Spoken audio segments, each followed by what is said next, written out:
I have had to invite myself since I am the one presiding. Madame Galovaya, Director General of the United Nations Office at Geneva, Madame Rinika, President of the National Council of Switzerland, Mr. Chugong, Secretary General of the Interparliamentary Union, Mr. Rattray, Chef de Cabinet of the United Nations under the Office of the Secretary General, Mr. Douglas, UN Messenger of Peace, and our very special guest today, esteemed speakers of Parliament, dear colleagues, dear friends. Welcome to the 6th World Conference of Speakers of Parliament. It is my great honor to greet you as the President of the Interparliamentary Union and Speaker of the National Assembly of the United Republic of Tanzania.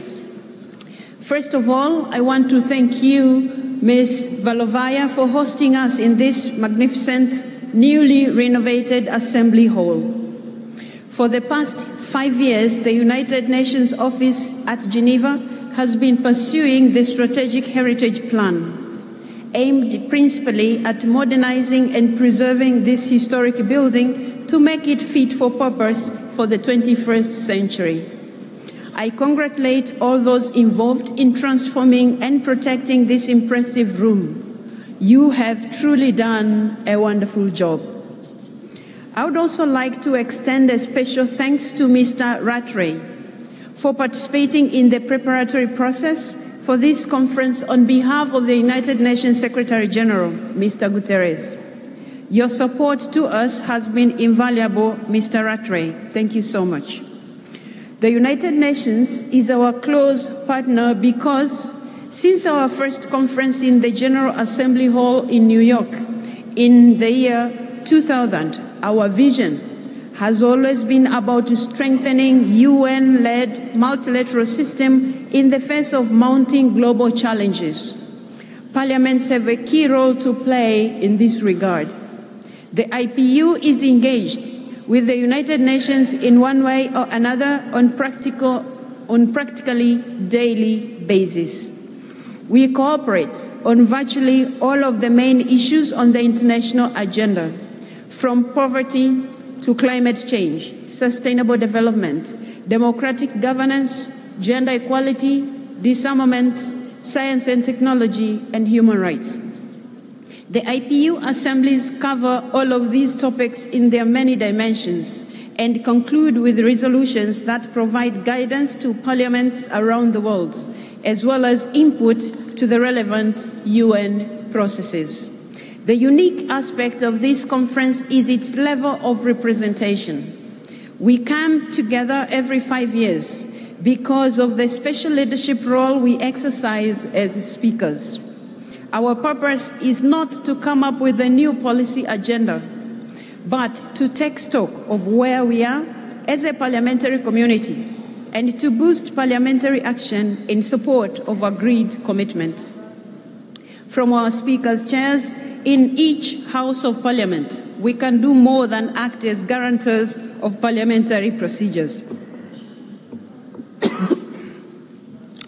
We can help our parliaments look beyond the immediate debates of the day and keep an eye on the big picture. Short-termism is one of the many ills of our times. It forces too many of our fellow parliamentarians to act quickly and reflexively, looking for immediate gratification for this or that group. It is what ends up distracting us from the issues that matters most.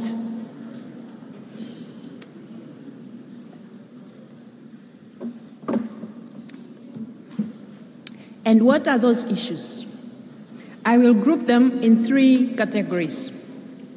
First, peace as the supreme good of humanity and the most important condition for development, individually as well as collectively.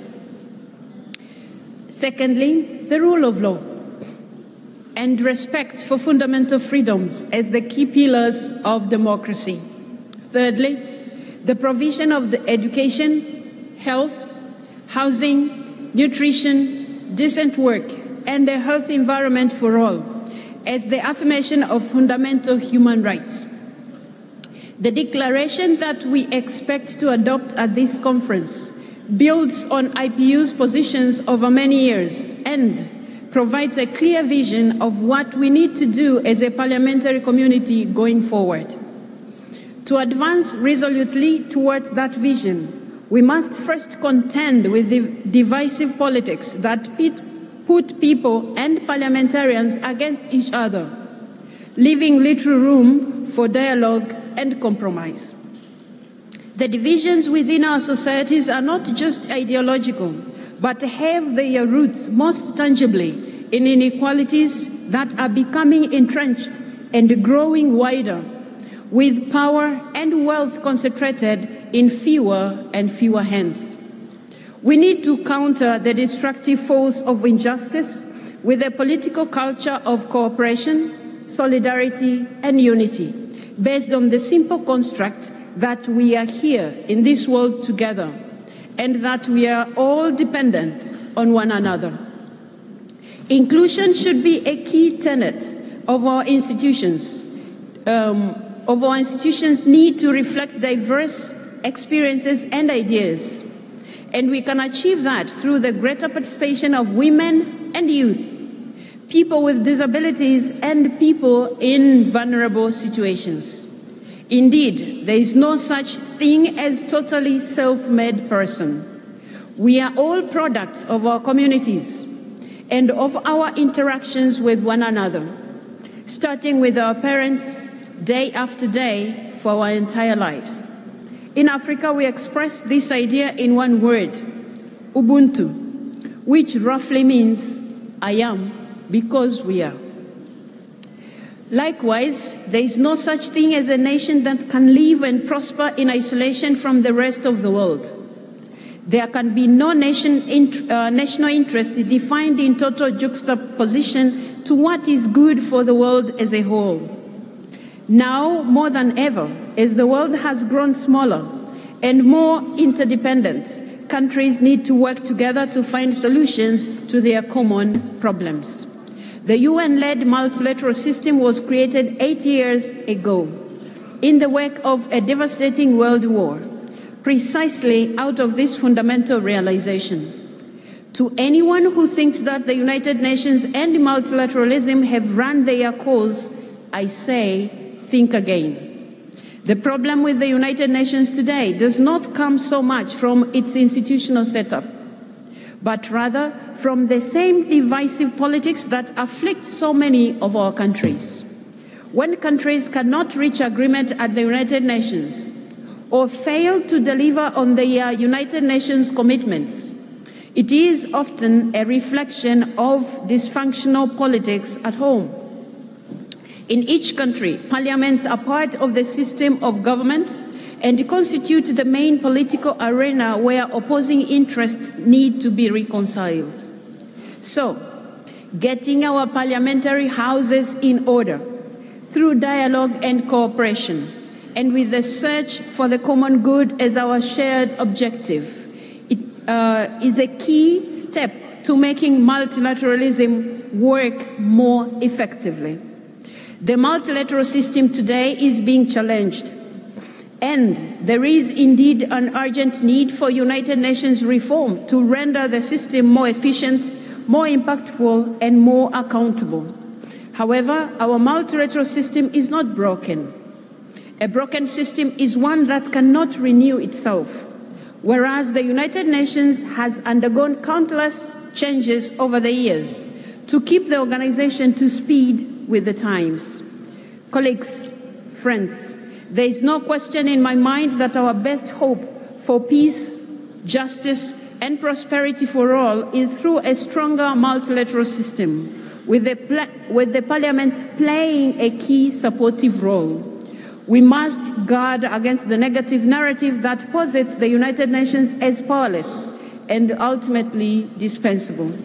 Those who seek to undermine the multilateral system and the central role of the United Nations do so very intentionally, as a way of weakening the rules that were meant to benefit the entire international community. Weaker rules always benefit the more powerful, who have the means to assert their will over the others, sometimes acting with impunity. Let us work together to make sure that we retain and reinforce this vital institution. This is our responsibility as speakers and parliamentary leaders working for the good of our people. Words that resonate to this day as a universal, in his famous inaugural speech many years ago, President John F. Kennedy pronounced some powerful words that resonate to this day as a universal call to action. Ask not what your country can do for you. Ask what you can do for your country. To which I add humbly today, ask what you can do for the world. I thank you for listening, and I would like to welcome you all to watch a short film on the IPU's 136th anniversary. Thank you.